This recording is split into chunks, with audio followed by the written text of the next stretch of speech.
The conversation you're about to hear today on the Media Roundtable is the first time we've released the uncut conversations that became the short series, What's a Podcast? The Revolution Redefined. I'm Dan Granger, CEO of Oxford Road and Baritone One and host of the Media Roundtable podcast. We're giving you the full-length version of specific conversations we had with about 30 of the leaders of podcasting today. That includes creators like Ira Glass, Guy Raz, so many others, as well as leading publishers, advertisers, and thought leaders, where we tried to sit around the table and debate what is a podcast, why does it matter, why'd you get into this to begin with, and what do we need to do to preserve that into the future as we build a bigger definition of what podcasting actually is. Some of these conversations are a snapshot of a very specific moment in time, but they're all durable and timeless in the importance of the conversation. I learned a lot. For me, this whole project was a love letter to podcasting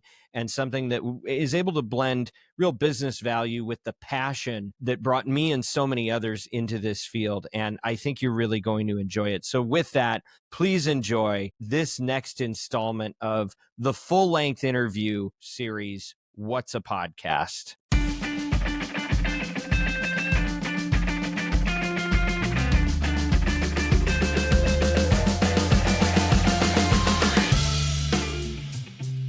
Welcome to the Media Roundtable. I'm Dan Granger, CEO of Oxford Road and Baritone One, and we are here today as part of our series, a very important series called What's a Podcast?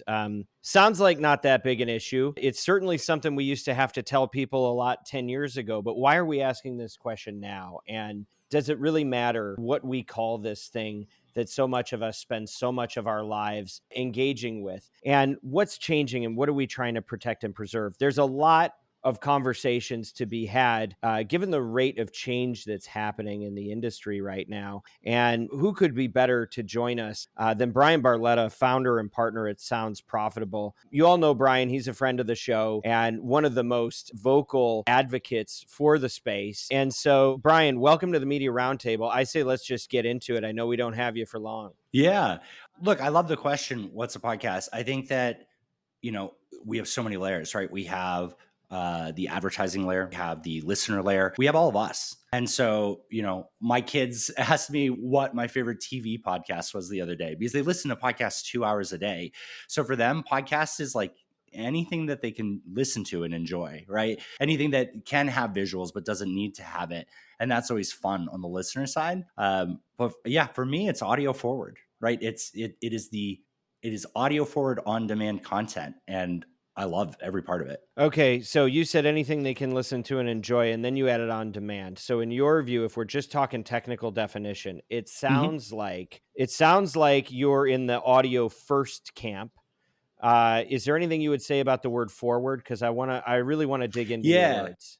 I like forward better than first or better than only. Like, I'm not a purist. I think we spend so much time focusing on RSS feeds and all that technical stuff. And like, it matters. Open distribution matters. But to me, open distribution is the choice to put my podcast on closed platforms, host it on RSS, put it up for file download on Gumroad, and literally do anything I want with it. If I want to press my podcast into vinyl and mail it out to people, I can. The people who created Severance, if for whatever reason Apple TV was just like, hey, we're done with it, right? They can't like do a screening of the final episodes in the back of like a movie theater or anything like that, or a bowling alley on a projector. I can with my podcast because it's open, it's free. So forward to me, I don't want to exclude video. I don't want to exclude social. I don't want to exclude live. And on demand, I think that that's the format, right? Like seeing a live podcast is a live show that is then recorded and is a podcast. Seeing a live stream, how you consume it in that moment. It's not that it's not a podcast. That's just not the podcast format of it, right? That's not the podcast product. Well, so let's talk about that. Assuming that it's audio first, it's audio forward. Is there anything that distinguishes the content from other types of content that may be spoken word? Is it episodic by nature? Is it direct to consumer? Are there other attributes that you might say about this that you wouldn't say about another? Interesting. So my wife got me into Murderbot Diaries. It's a series of books, but the Audible, like they're short. There's like 7 or 8 of them and they're really great. but I think one of them was like 2 or 3 hours on Audible. And if I remember correctly, Shipworm, I think that was the name of it. There was Mhm. a podcast that was supposed to be like a movie through sound, and it was like 2 hours as one episode, and it was very cool. And what's the difference between that, right? Like, so I like what you're getting at here, because like what I said could be an audiobook too. And so I think I do like episodic, or I do like multiple episodes, being able to consume it. And that, like, the older I get, I'll sit down and there's Apple TV, there's a movie called The Gorge that like I really want to watch, Yeah. but it's like an hour and a half. But I'll be like, "Ah, we don't have time for that." And then we'll put on Cobra Kai and watch 6 episodes of that, which was 3 hours. And I won't even blink because I had the option to end, right? It respected my time and wrapped up at points where I could pause, because my life, my kid might come out sick in the middle of watching it, and I don't want to pause that movie and forget where I am. But the episode ended, or it's close enough to the end of it that like I can just pick up on the next one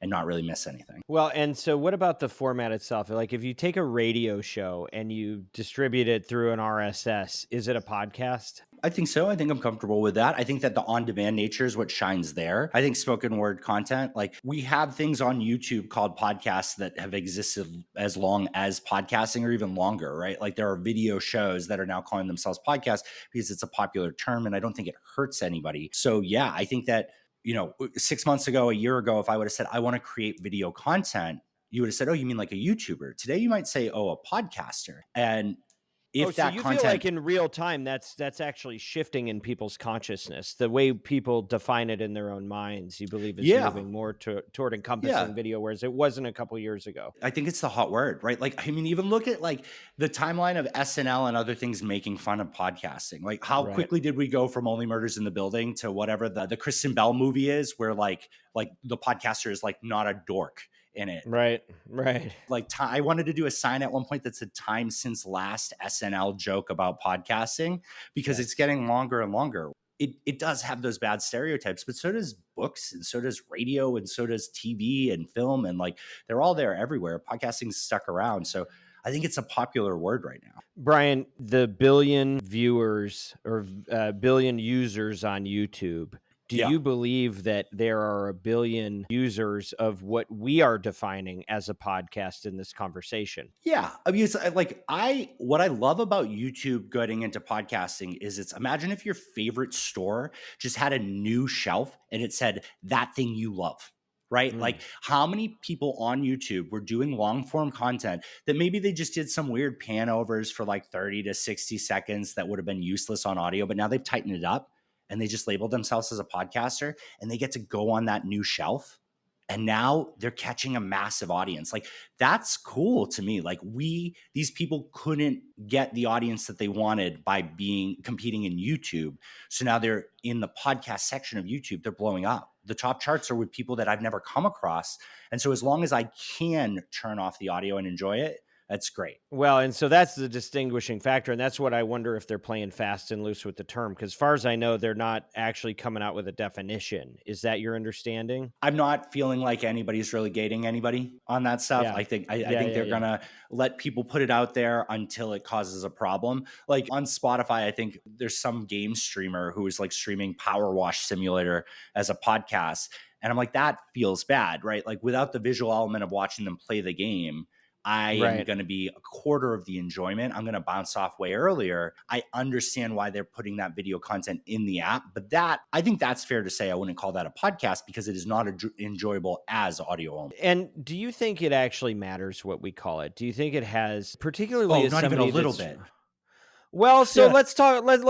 Yeah, go ahead. I mean, like, I'm not the first person to say this to you. And we like AJ Feliciano of the Roost podcast network, me and him talk all the time. And I know he's echoed this. Like, at the end of the day, if you buy podcasts, Dan Granger, right? And I say to you, okay, my show is majority of the full consumption is on YouTube over RSS. We do a live component that gets 300 people in there once a month. And my social clips, I create one social clip per baked in advertiser that we work with per each episode. And those get 2 million views on TikTok, Instagram, and all of that. If you say to me, that's all a podcast and I can buy it, man, that's great. But at the end of the day, like, if there's some shops, there's some agencies or brands that say, cool, you're 51% YouTube. That's my YouTube team.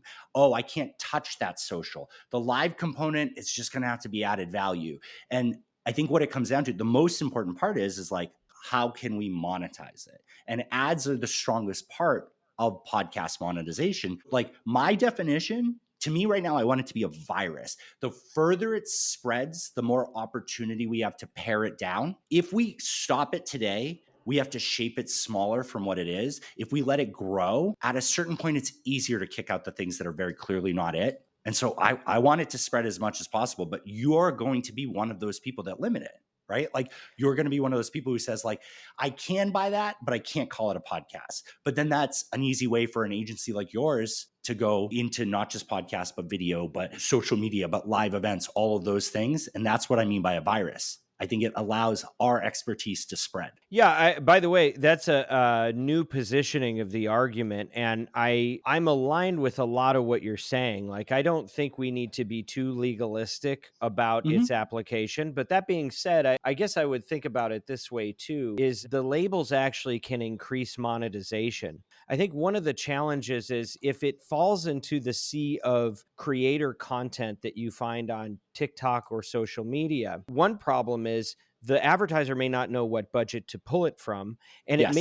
it may be lined up against a bunch of things that are non-competitive. And if you're doing it if you're lining it up against media that is CPM driven, we both know that the person out the host reads are the most valuable asset that the channel has, right? If you don't distinguish that as a line item and actually treat it as you would influencer content, you're going to miss that opportunity. People are going to say you're not competitive on your pricing. So part of my concern is that if we don't label these things, if we don't have at least a working definition, marketers don't necessarily have a bucket to plan for, and therefore it gets lost and sidelined. I do think that's one of the challenges here. I think weighting of it is important too, right? We need tools. Open distribution is a big part of podcasting, and we're dead in the water on that. Like, this is a call to action, everybody listening. There's no longer a tool where I could upload my video content and my video ads, and then they could deconstruct it into audio, stitch in my baked in video and audio ads in that platform. Heck, I believe the only ad server on a publisher side that can track host read ads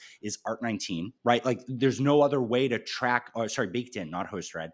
And then be able to distribute that audio and video to YouTube, to Spotify video, to RSS, kick it off to social media, like a Hootsuite and all of that. We lack that for distribution, but then further reporting. As we pull all those in, part of it is I need to be clear on that. Hey, here's my social media numbers. Here's my Spotify video, my YouTube, my podcast, everything, right? Even down to app versus web when it comes to where the podcast was played. And then it's up to people like yourself, and I think the general industry, to set averages on like, okay, your social media, we can take at 70% value. Right. We can't do like a flat CPM. Like if we set a standard CPM across the whole thing, the podcast being what gets 100% of it, some of it's going to get 25% value for weighting, and some of it's going to get 75%. It can't all be even.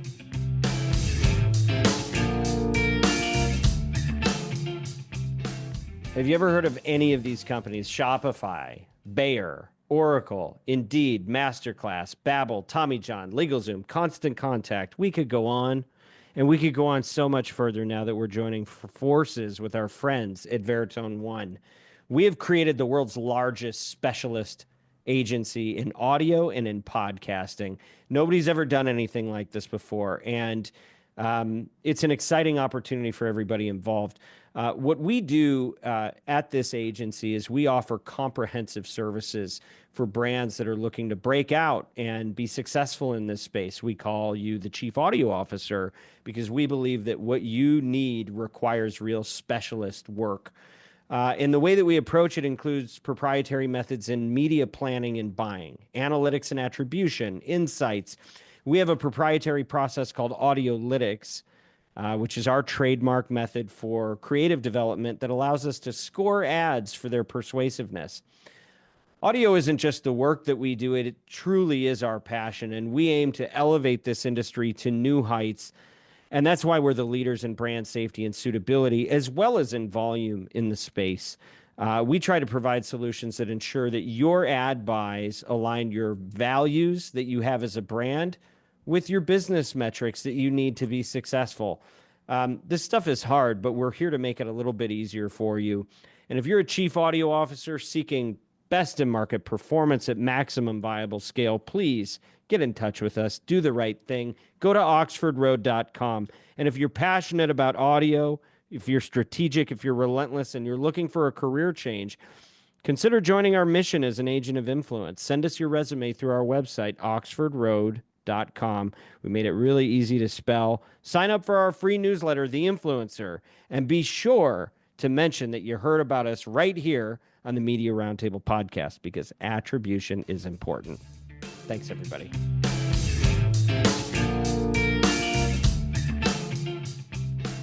Let's switch to, because we're only going to get to cover so many topics, the video component, right? The lack of distinction between a video-led piece of content and an audio-led piece of content with video, right? Does that distinction matter as a product to you? Are you in both businesses, or do you specialize in one or the other? Tom and I's stance has been really focused around your show doesn't necessarily need to have video, but you need to be on video. And I want to acknowledge that for men, it's easier than women on that end. And like, it's, like this, I'm heavier than I've been in a while, and I'm like insecure about it, but I'm still on here. I'm still fine with it. I made a cool background and all this stuff. Like, it doesn't, like, I'm going to do it. And I think it's valuable because, like, let's say we're sitting at a table together. If I was like, hey, Dan, check this out, I can show you a video if we're in a loud, noisy room. But if I'm like, you have to check out this trailer of a podcast, if I sat with you and pressed play on a 2-minute trailer and like made eye contact with you as we listened to it to see your reaction to it, it would be the most cringe thing that I could do, right? Like, it doesn't land. So that video component, I think, is really critical to help sell it and market it and package it. But I don't know. Like, I wouldn't say I'm in the video business. It's just easy for me to turn the camera on. Sure. Well, and I think there's a lot of reasons to do so, not the least of which is its promotional capabilities when you can chop it up and promote it, right? Like, that's a big argument for why it's good to have video. That being said, like, what got you into this medium? What first attracted you? What made your heart want to give up everything and move over? And was that something that was visual, or is that from something that hit your brain sonically and may not have had a video component? So I've been thinking about this a lot, and like the first podcast that I consumed were like Totally Rad Show, which was a video podcast. Like, video podcasting isn't new. I mean, you've been buying Twit and other people like that forever, but like, it just wasn't dominant. The apps didn't make space for it. It took so much more effort. They had to be in multiple places. It was just podcasting hit for more of them. Reflecting now as like Dig is coming back and Alex Albrecht is there, and I still listen to DLC with Jeff Kanata. Like, those people I listened to like 20 years ago, those are some of the first podcasts. But so was Justin McElroy on the Joystick podcast when he was like a nobody game reporter, but that was all audio. I would sit at my computer with Winamp open with my corded headphones and just listen and just like surf the web or play a video game or something like that. And so I would say the thing that stuck with me the most, the thing that I completed the most of and I was most consistent with, was audio. And then it went into things like Thrilling Adventure Hour, which is like dramatic narrative retellings, like stage performance style of like old time radio. It's really fun. How I got into the space, though, was attribution. We were at Ad Theory at the time. WNYC asked Progressive, can we use your attribution technology on a podcast? Matt Drangler said yes. I hit mute and I said, what are you doing? And then we became a podcast attribution company. And then I was like, it was amazing because Serial was just so popular at that time and I was obsessed with it and we were all talking about it. Well, and so let's park on that for a second. Yes, there was a business application that made it possible to pay the bills, but something tells me somebody with your passion wasn't just passionate about ad attribution and that there was something different about the content. Now, we had Dan Franks on, and it's interesting you bring up Serial, right? There is no Serial if they're forced to do video. There's This American Life. You have Ira Glass, who really, I think we could probably, can we agree that he was really invented what became the dominant format for storytelling in the medium, right? This was done using theater of the mind. Go ahead. I don't disagree with you. Okay, I definitely don't disagree with you, but I found that a few people have challenged my mindset on that recently because I don't need it to be a TV show. LA Times has 1 or 2 true crime podcasts that are shot with video, and it's it's a nice lit room, and it's the reporter reading what he was going to read, and then when they pull in other audio, they flip to like a voice form or waveform of that with transcripts. And I thought that was great. And Evan Shapiro was on stage with us at South by Southwest this past weekend, and he was like, everything should be in video. And I don't necessarily agree with it, but I said, what would you do for scripted narrative fiction? He's like, all in the same room like you would do it as a live show. Yeah. And I was like, we've been so focused on the fact that we can do this remote. We can do it async. We can relax on that. But the people doing these things are performers. They're actors. They're professionals on it. If they had to do it live, if they had to do it in less takes or things like that, not overcomplicated, not over-engineered, not overproduced, they could. The question is like, is there an audience for that? Would that actually grab more people? I would not watch someone talking into a mic. Like, I will never watch these podcasts that I'm on with you. I see the clip on social media and I share that because it gets the point across here. I'm never going to watch the YouTube. I'm never going to watch the video, because this is something I do when I'm walking home from work, when I'm at the gym, right? Like, it's something that I don't have to see it because I'm not losing anything. Yeah. And by the way, I don't think I've heard anybody, self included, make the argument that a podcast should never have a video component as an added feature, if that helps with distribution, if that helps. But I do think it's important that we don't pave over the origin of, right. And I think part of the challenge is with everybody moving off of RSS, not only do you blow up all measurement capabilities and standards that we've all been working so hard to start to unify around, right? There's a lot of new confusion that comes there, and there's a lot of pressure. I think you talked about it earlier. Some of it's, hits women harder than men. And some of it is, like, this is the point that Dan Franks was making, is that there are people that will actually not start their podcast because they believe they need to have a video component, and that is not comfortable for them. That's number one. Number two, I want to go back to theater of the mind. Your imagination has capabilities that we will never arrive at, even with AI. Yes. To create the visual aspect of what we want. And that constraint on the medium can create a canvas that is very uniquely different. And I don't want to see us lose that because we're jamming video onto everybody, whether it makes sense for the content they want to create or not. I'm incredibly aligned with you on that. And that's the hard part, because in the sound bites and the headlines that podcasting is afforded, it is easier to just say video is taking over podcasting than the nuance of the fact that completion rates on videos are a third, a fourth of on podcasts, right? Like, even our small podcast, right? Our video. What's your source on that? Because I want to articulate it broadly. I'm working to get more people to come forward with it. But if you search in general, hour-long completion rates on YouTube videos, like for the full audience, it's like 20% of your audience makes it to the end. Right. And you guys have the Oxford clock that talks about the first 2/3 of an episode being the most valuable. And the standard that's been, I want to dig into it more. I've asked people like the team at Bumper, and they can't disclose things because it's private with their clients. But everyone always used to say like, 70% completion rate, which, by the way, my shout out to everybody is maybe cut your credits or do them way faster, because a 5-minute outro is how I leave 5 minutes left in all your podcast episodes. But we get more completion. Like, even our show, you should look at it on your show in Apple Podcasts Connect and Spotify, and then in YouTube when you're posting it there. Our podcast episodes are 10 minutes or less, and we do double the completion in Apple and Spotify than we do in YouTube. So you and I both work in the business of podcasting and adjacent media, right? Okay. So I'm going to make the kind of final case for why a definition would be helpful for the industry, and you react to it. Okay. We somehow went from, we're going to add billions a year in revenue to podcasting, to actually we're stalled out at 2 billion in domestic, and we're never going to move from there until further notice, right? What does that message send to the marketplace? What does that do to the opportunity that we care about? And if YouTube hadn't just decided recently that this was something worth talking about on investor calls, these tech companies, they blow with the wind sometimes, and they can be a little bit elusive, right? And if we don't even define it, how do we measure its size? And therefore, how do we make a case of its growing importance if we just wash it away and it all becomes part of influencer content and creator-based anything? if we don't define how do we maintain that growth and enthusiasm and focus? Everything's a podcast. And that's why, because look at it, the $2 billion thing, I'm right there with you and it sucks. But guess what? If it was $20 billion, all the trade associations and all the holding companies and all the agencies from other spaces would have kicked our teeth in years ago, because we have been given so much time to figure it out. And it's so much about a community. I can think of like 3 people in the 4.5 years I've run Sounds Probable who've been exited from the space because they just don't fit our vibe. But I can also tell you about a dozen companies that tried to come in here.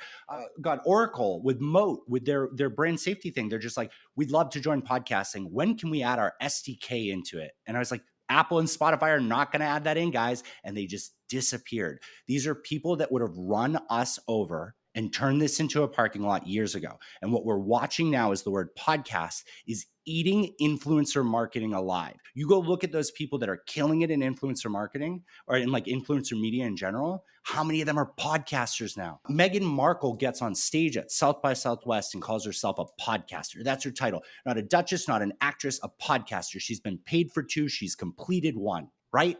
That's a fascinating point. Yeah, well, the fact that outranks royalty now. Right? How cool is that? Is it one of the King Charles or whatever is going to be doing a podcast or something? Like, there's so many interesting things on that. Like, it is the hot word. So I agree with you. But when we look at YouTube doing $32 billion in ad sales in 2023, we're not going to catch up, man. We're not 10Xing anytime soon. So the best thing we can do is grab all of those things and take credit for it. And you mentioned attribution. And the last thing I want to say on that is like, podcasting has had enough data to hang itself, but not enough to compete with the digital platforms. But as the world becomes walled gardens almost primarily, we've had more than them, but less than what people ideally wanted. We've been kind of punished for it. It's been a reason people choose to dismiss us while they spend crazy money on YouTube and on Facebook and on Instagram and TikTok. I met a company once that used to buy an influencer campaign and have them do a specific hashtag so they could run an additional banner targeting that hashtag so they could just even track impressions and double check things. They paid twice to get that. So while I love all the attribution things we're doing, we kill it at modeling. If we can get any data, we can prove it. We can prove it in brand lift. We can prove it in some pixel data, definitely probabilistic data. So if we lose a little bit to meet that minimum, like the most common denominator, like I think it means we move more units. I think it means we sell more stuff. I think it means you double and triple how much you're spending. Maybe, but if you're in the performance business, I will tell Totally. you this, they are still putting vanity URLs in the show descriptions and going, make sure you go to the show description. Okay. We're not ahead. I know we're hard on ourselves. Like Lex Friedman came on, made the same argument that we've had all this time. We can't get our act together, but I've been watching YouTube influencer. We've gone in and out of it before. The MCN's exploded and it's been chaos. Yep. There has not been better infrastructure. And I don't know. I like that it's with third parties and that we don't have to take the publisher's word for it. I don't know if that's going to hold, but at least for the time being. But I'm not sure we're taking steps forward yet. But there are, in an hour-long podcast, there are multiple points in the podcast where you would find valuable as a host read. 6 ads, right? The Oxford clock model, if I'm not mistaken, says 60 minutes from the host's voice, right? So I can do a host read in 2 30-second ads. 60 seconds. Sorry. Yeah, 60 minutes would be crazy. In YouTube, if you're not the first advertiser, if you're not in that description with a link before it's expanded, how much does the value tank? If the completion rates are that much lower, do you want to be in the back half of the episode? Do you want to be in the second third of the episode, right? Like, it's probably not the same CPM across the board. So we're doing really great with everybody kind of kicking us around. And that's why I want everything to become a podcast, because if we get to dictate some of this stuff, it's going to grow faster. I like the stance. It's a good headline. Everything's a podcast. And I think I disagree, but probably not as much, maybe not as much as you thought coming in. I think we need to not cut off our nose to spite our face, and we need to not be married to the past. But I do think, knowing what it is we're trying to protect, what brought us here, and trying to hold on to some of the essence of that, I think it's important for those of us that have really anchored around this thing. My last thing for you, that is, what happens if we had a little patience? What happens if this year everything is a podcast and then next year you shave it down? Next year you make it what you want. Because if I give you a little bit of clay and you have to turn it into a tiny statue, that sucks. What happens if I'm rolling a whole boulder worth of clay your way, and 2026 you get to make your masterpiece and whittle it down to what does and doesn't work? Because this year you got to try everything. That's my request to everybody. Let's think in years instead of months or quarters. I like your perspective. You're expanding my mind, and I think you're expanding other minds as well. So thanks for making this time, Bryan. I appreciate it. Heck yeah, man. Always happy to join. All right. Well, thank you for everyone for joining the Media Roundtable. And this podcast is brought to you by Oxford Road and Veritone One. If you're a marketer, you want to align your brand values with extraordinary business outcomes, whether that's on YouTube, whether that's on TikTok, whether that's on RSS feed, go to oxfordroad.com, subscribe to our weekly newsletter, The Influencer. And last things, most important, we want to say thank you again to Bryan, to Haley, to Ruby, Kyle, Ezra, Mary Jane, Everett, Neil, Sean, all the hands that have touched this thing, and the team at Podcast One. As always, influence responsibly.